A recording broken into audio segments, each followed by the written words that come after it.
Hi subscribers and loyal YouTube watchers. Today I'm going to do a two-in-one video, and the first part of this video I'm going to talk about The Bachelor and what were my opinions and who I think he's going to pick to be his woman for this season, and the three girls I think will be the finalists. Now, some of these girls, I have to say, were really weird. Like, the first girl I thought was weird, and I'll tell you my top three. The first girl that tops my top three is Lucy. And Lucy was a free spirit girl, and she was the girl that had no shoes on, and she had, like, a floral wreath thing around her head. And to me, I think it was really weird, because when I saw her and I rewatched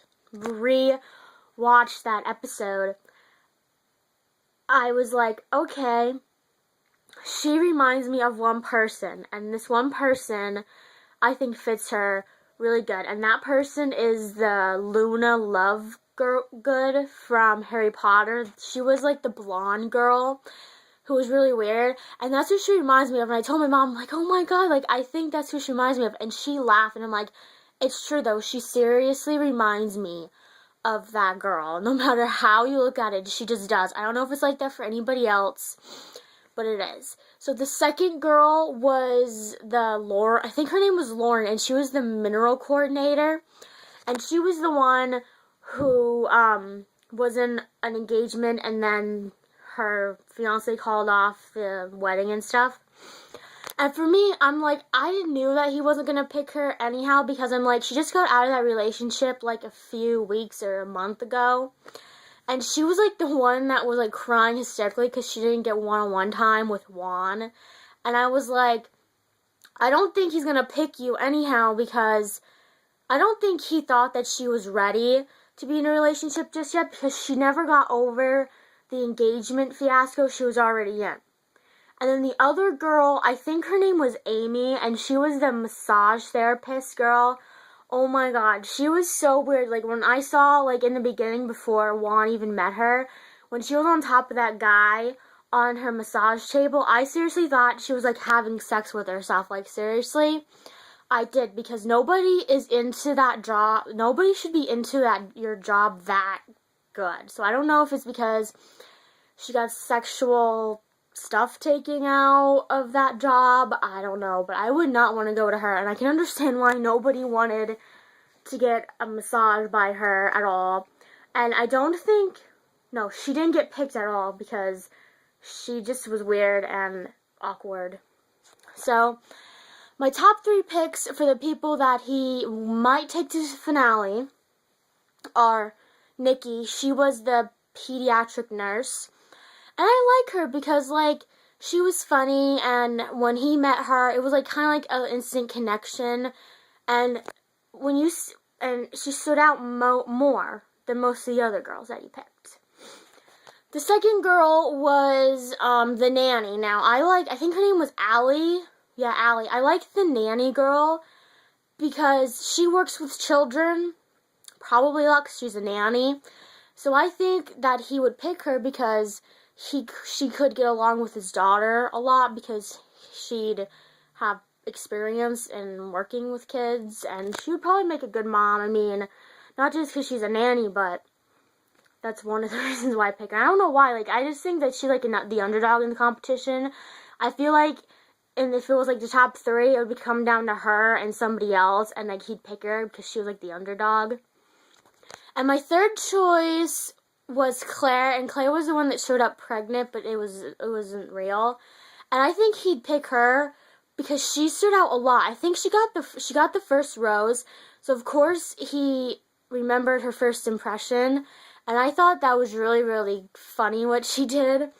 And if you want to watch it, it's really funny. I like her skit. I mean, I think she could win the whole thing. So she's my pick to win the whole thing, just because she's funny, she stood out, and whatever, and she was a hairstylist too.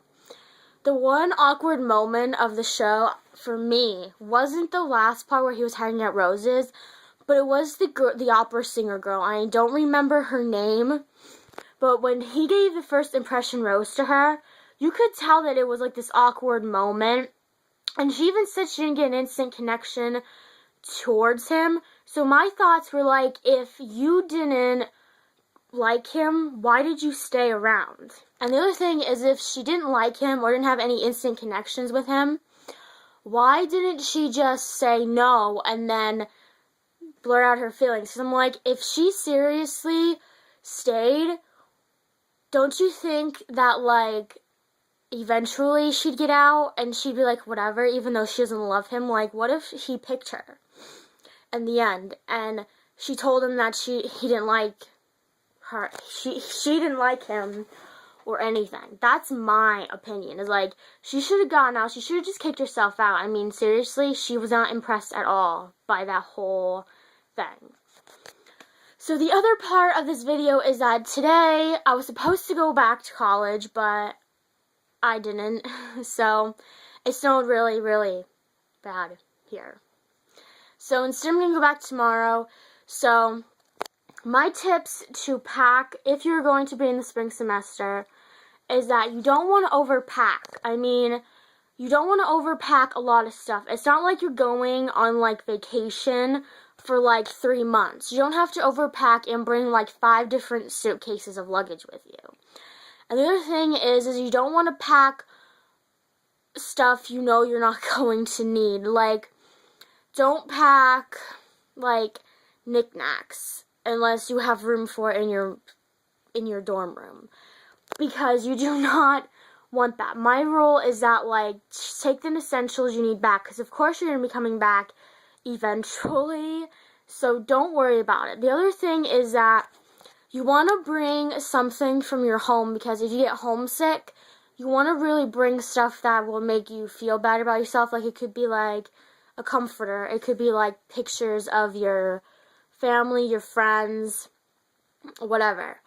But the one other thing is make a list. So if you are going to either move to college or whatever, or move to a new house or whatever, you always want to make a list. You always want to make sure that you're going to bring the stuff on your list, because if you forget one item on your list, then if you just remember them off the top of your head, you're probably not going to remember them. Especially, my other tip is that don't rush. Like, when you start packing to go to college or you're just moving to a different house, don't rush, because if you rush, you're going to forget something. No matter what, you're going to forget something. I remember last time when I came back for the spring semester in my college, my parents were like, come on, we're getting ready to go, and I had to still pack up stuff.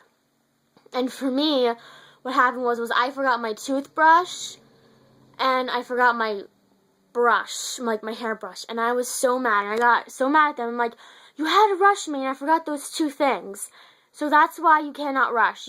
If you make the list should help you a lot, because you're not feeling rushed, and you get everything packed up. The other thing, my other last tip is you always want to plan ahead. You always want to make sure that when you go back to college, you don't want to bring any laundry with you, because it would be really bad if you had to do laundry the day before you had to start your new semester at college. So my thing is you always want to do laundry ahead of time, because then you can just fold it, put it in your basket to take to college with you. You don't have to do it for that week or whatever, unless you're going to go back, like, on a Monday or something, whatever, but that never happened. But the one thing, is that if you need, like, at my school, the reason why I don't do laundry when I get back, I do it at my house, is because my school, you have to pay to use the laundry machines, and it's $1.50 to wash, and it's $1.25 to dry, and I do 2 sets of clothes, so it's 4 cycles I have to do, and it sucks really bad. So you always want to make sure you always have lots of quarters with you, and everything. And the other tip that I have is when you move into your dorm room, you always want to make sure that you make it as homey as possible, because if you're sitting in your room, because basically you're going to be in your dorm room a lot. So what I would suggest is you always want to make your dorm room like a little home away from home. So you always want to make sure that you always bring stuff from your house that you can just bring. Like I said before, like comforters, pictures, stuffed animal, I don't know, whatever you want.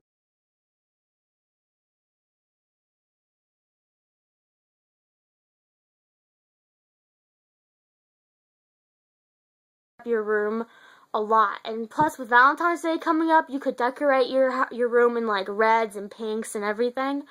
So those are my tips. Comment below if you have more packing / college dorm room tips. Subscribe to this channel, like this video, and I'll see you next week. So bye for now.